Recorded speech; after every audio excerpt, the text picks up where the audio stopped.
네, 젤렌스키 우크라이나 대통령이 북한군의 파병 움직임과 관련해 6천 명씩 2개 여단이 훈련 중이라고 주장했습니다. 앞서 북한군이 특수부대 등 12,000명 규모의 병력을 파병하기로 결정했다는 국가정보원의 분석과 유사한 건데요. 네, 정부는 북한군의 즉각 철수를 촉구하는 동시에 향후 러브 군사 협력의 강도에 상응하는 단계적인 조치를 이행하겠다고 밝혔습니다. 관련 내용들 봉영식 연세대 통일연구원 전문연구위원과 함께 이야기 나눠보겠습니다. 어서 오십시오. 안녕하십니까. 네, 안녕하십니까. 북한의 러시아 파병이 기정사실화한 가운데 우크라이나 격전지에 북한 인공기와 러시아 국기가 나란히 걸린 사진이 친러시아 SNS에 올라왔습니다. 이 사진에 대해서는 좀 어떻게 보셨어요? 제가 알기로는 그게 SNS에 올려진 다음에 곧바로 없어진 것으로 알고 있습니다. 예. 그 인공기를 그렇게 개양한 것은 가짜 뉴스가 아닌가 싶습니다. 왜냐하면은 러시아 정부도 그렇고 북한 정권도 북한군의 러시아 파병을 공식적으로 확인해 준 적이 없습니다. 발언을 잘 들어보시면은 북한 측에서는 없는 이야기를 만들어 가지고 괜히 우리의 주권을 침해한다고 비판을 하고 또 크렘린 대변인은 평양과 러시아의 관계를 발전시키는 것은 우리의 주권적 권리이고 한국은 이런 정보를 얘기하고 미국 국방부는 그런 주장을 확인할 수 없다고 혼선이 있다. 그리고 주한 러시아 대사도 러시아와 북한의 협력을 국제법 틀 안에서 이루어지고 있으며 대한민국의 안보 이익에 반하지 않는다고 했지 파병을 인정하는 발언은 러시아 정부에서도 북한 정권에서 나온 적이 없습니다. 예. 그런 상황에서 러시아군이나 북한군이 이렇게 러시아 국기와 북한 인공기를 버젓이 공개적으로 내세운다는 것은 사실 합리적인 행동이라고 볼 수가 없죠. 왜 스스로가 이런 전략적인 손해를 보는 행동을 했을까? 이것은 혹시라도 러시아나 북한 측에서 외부의 반응을 테스트하기 위해서 한 것이 아닌가, 아니면 그냥 어떤 우발적인 상황이 아닌가. 너무 북한과 러시아가 파병을 공식화한 행동으로 보기에는 석연치 않은 점이 많다, 이렇게 보고 있습니다. 지금 뭐 워낙 여러 가지 이야기들이 분분하다 보니까 말씀하신 대로 이제 진위부터 저희가 좀 따져봐야 되는데 저희가 앞서 기자 연결에서도 나왔습니다만은 어제 공개된 영상도 있었어요. 이 영상에는 이제 북한군으로 이제 추정되는 인물들이 대화를 나누는 모습도 담겨 있고 거기엔 이제 음성도 담겨 있었습니다. 지금 나오고 있는 저 화면인데요.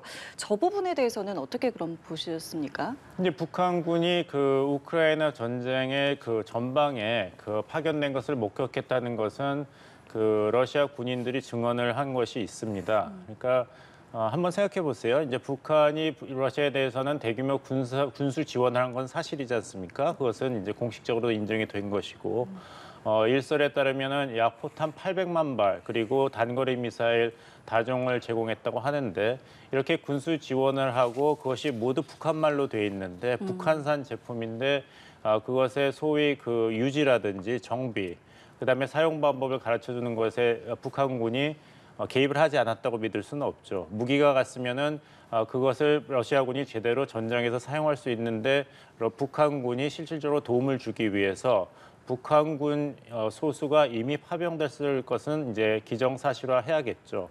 근데 그것이 북한의 대규모 러시아 파병으로 보기에는 다른 종류의 사건이 아닌가 싶습니다. 그러니까 정황상 어떤 식으로든 일단은 투입이 된 거는 맞습니다만. 예, 하지만 그것을 파병이라고 러시아와 북한이 소위 우리 정부가 경고한 레드라인을 넘었다고 할 수는 없고 이번에 이제 국가정보원이 제공한 정보는 그것과 차원이 다른 네. 대규모의 파병이라서 다른 성질일 것입니다. 또 도네츠크 지역에서 북한의 ICBM 개발을 담당한 그 북한 장교가 발견되었다 이런 네네. 설도 있었지 않습니까? 제1붉은기 영웅중대 중대장 최초롱으로 판명되는 북한 인사가 AI 사진 판독을 통해서 보니까 그 도네스크 지역에 있었다 네. 하는데 이것도 마찬가지로 그 제1붉은기 영웅중대가 북한과 러시아 사이에 이미 ICBM 개발을 위한 러시아 측이 기술 지원을 북한에 했기 때문에 거기 있는 것인지 아니면 아까 말씀드린 대로 북한이 러시아에 이미 제공한 이 단거리 미사일을 그 사용 방법을 가르쳐주고 문제가 생겼을 때는 수리를 담당하기 위해서 북한군의 전문 장교가 간 것으로 봐야 되는 것인지 이것이 우리에게는 더 그 굉장히 그 중대한 문제인 것이 사실 ICBM의 그 타겟은 미국이지 않습니까? 네.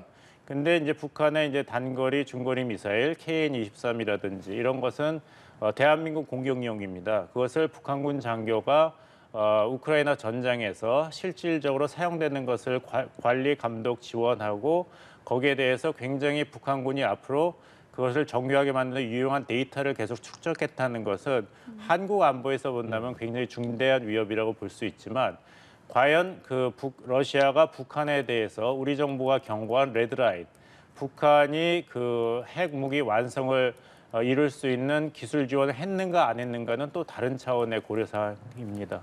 예, 알겠습니다. 이런 상황 속에서 우크라이나 측의 보도도 이어졌습니다. 우크라이나의 보도에 따르면 지금 북한 군인들이 러시아 군대에 정찰 풍선 날리는 법을 전수하고 있다고 하는데 앞서 계속해서 올해만 해도 우리나라의 쓰레기 풍선을 계속 부양하지 않았습니까? 예. 이러한 기술들을 통해서 지금 우크라이나 최전선에서 예를 들어서 뭐 생화학 무기를 실어서 교란한다던가 아니면 방공망을 좀 무력화시키는 시도를 할 수 있지 않을까 이런 우려도 보이는데 어떻습니까? 네, 그런 가능성 분명히 있습니다. 하지만 이제 그런 풍선을 보내가지고 교란하는 것을 북한군이 개입하거나 지원하는 것과 러시아군이 우크라이나 전쟁에서 생화학 무기를 실제로 사용하는 것은 국제법상으로 그 전쟁 판도를 결정하는데 그리고 전쟁의 책임을 묻는 데는 굉장히 다른 사안이라고 봐야겠죠. 예. 생화학 무기를 러시아군이 실제로 사용했다면은 러시아가 전술핵을 사용했다는 것과 비슷한 수준의 국제법 차원에서 심히 규탄을 봐야 될 그 범죄 행위이기 때문에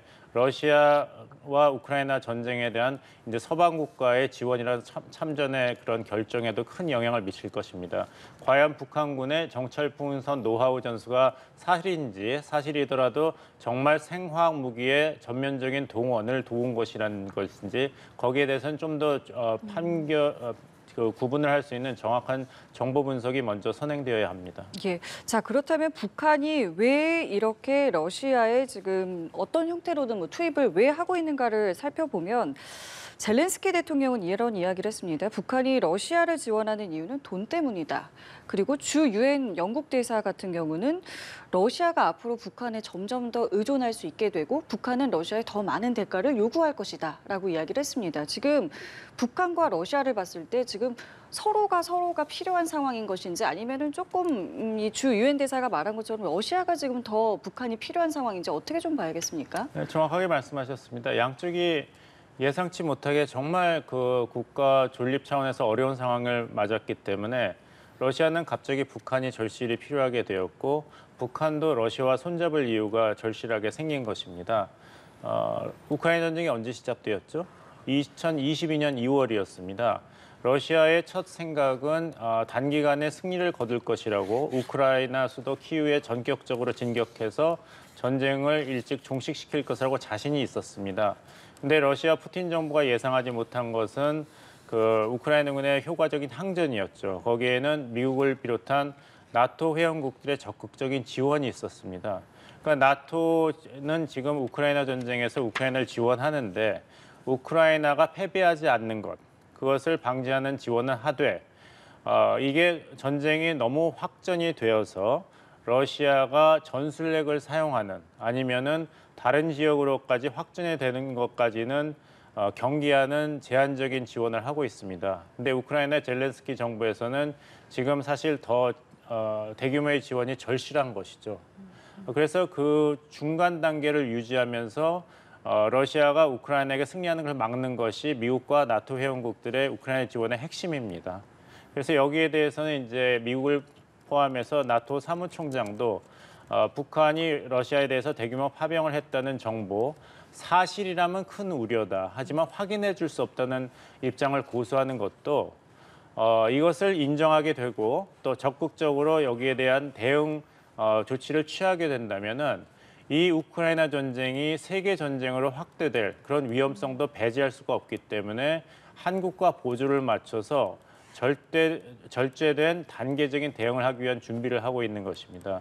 근데 북한이 러시아에 대해서 이렇게 대규모 파병을 하는 것은 첫째는 이제 젤렌스키 대통령도 얘기했지만 돈 때문인 것이죠. 기본적으로 북한군 병사들을 러시아가 먹여주고 입혀주고 재워주고 무기를 제공하고 훈련까지 시켜준다면은 전체 군대의 3분의 1이 영양 실조인 북한의 경우를 고려해 본다면 굉장히 큰 실질적인 경제적인 도움을 줄 것이고 북한이 러시아에 대해서 이렇게 무기 수출을 했지만 그 단가가 얼마인지 북한 정권이 만족할 정도의 결정적인 수입인지는 아직 모르고 있습니다. 그렇다면은 포탄보다 더 많은 돈을 받을 수 있는 병력 파병은 김정은 정권으로서는 굉장히 매력적인 옵션이었고 사실 북한이 노동자를 계속 해외에 수출했지 않습니까? 예. 근데 그 노동자 월급을 노동자들이 받은 게 아니라 다 중앙정부가 가져갔습니다. 그래서 노동자가 그렇게 사우디아라비아라든지 러시아 시베리아에서 굉장히 그 어려운 상황에서 일을 했는데 번 돈은 다 중앙정부가 가져갔기 때문에 다시 또 쉬질 못하고 자기가 따로 일을 해서 생계를 유지할 정도였습니다. 그렇다면은 만약에 10만 명을 파병했는데 그 북한 병사가 러시아 군으로부터 받는 월급을 중앙정부가 다 가져간다면 지금 외화가 없어서 걱정인 김정은 정권에게는 외화벌이로서는 굉장히 반가운 소식이겠죠.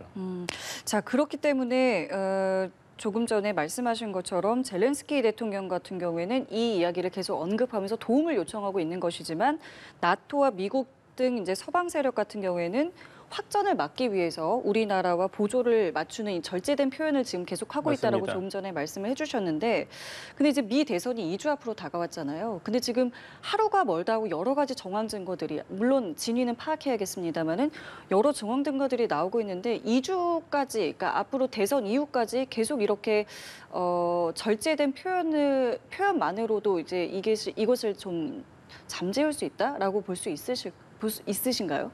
글쎄요, 그 꼭 절제를 해야 되는가? 예. 이 한국 국민들 중에서는 굉장히 불안해하시는 분들은 많을 겁니다. 예. 좀 더 단호한 조치를 빨리 취해야 되는 것이 아닌가? 러시아와 북한이 이렇게 전격적으로 안보 협력을 하는데 왜 가만히 있는가? 답답해하는 마음은 뭐 이해할 수 있습니다. 하지만 제일 중요한 것은 우리가 적절한 대응을 하는 것입니다. 강한 대응을 한다거나 신속한 대응을 하는 것보다는 적절한 대응을 하는 것이 중요하고 우리 한국이 러시아와 북한에 대해서 사용할 수 있는 단계적인 그런 전략적 카드가 많이 있습니다. 카드가 없어서 고민이 아니라 있는 카드를 어떻게 적절히 사용을 해서 이 확전을 방지하되 한국의 이익을 최대한 확보하는 그런 현명한 전략이 필요하기 때문에 일단은 나토 회원국들과의 그 정확한 정보 공유가 필요하고 그 정확한 정보 분석에 따라서 어떻게 그 행동을 조율할 것인지 그것을 결정하는 것이 더 중요하다고 봐야겠죠. 예. 이런 상황 속에서 북한과 러시아도 관련해서 첫 공식 입장을 내놨습니다. 유엔 총회 군축회의에서 북한은 근거 없는 소문이라고 일축을 했고 러시아는 터무니없다는 식으로 말을 했습니다. 이렇게 공식적인 자리에서 동시에 입장이 나온 것도 좀 의도가 있어 보이고 이 부정하는 입장을 계속해서 좀 유지할 거라고 보십니까? 근거가 없는 터무니없는 주장 날조라고 했지 우리가 파병을 하거나 북한군 파병을 받은 적이 없다고 이야기는 하진 않았죠. 예. 그러니까 전략적인 모호성을 유지하면서 시간을 끌면서 사태를 수습하려는 것입니다. 우리 측에서도 북한이 그렇게 종용했는데 무인기 누가 보냈냐, 한국 군부냐 아니면 민간단체냐 했는데 우리가 묵묵부답으로 일관하고 있지 않습니까? 예. 오죽 답답했으면 김여정 부부장이 누가 보냈는지 상관이 없다. 책임을 져라. 한국 군부는 주범이든 공범이든 책임을 져라. 이렇게까지 얘기했어요. 모르니까요. 주범이든 공범이든 책임을 져야 한다는 것은 국방부가 보냈는지 민간단체가 보냈는지 모른다는 것을 시인한 것입니다. 그러니까 말을 많이 하면 많이 할수록 상대방에게 원하지 않는 정보를 제공하는 효과가 있습니다.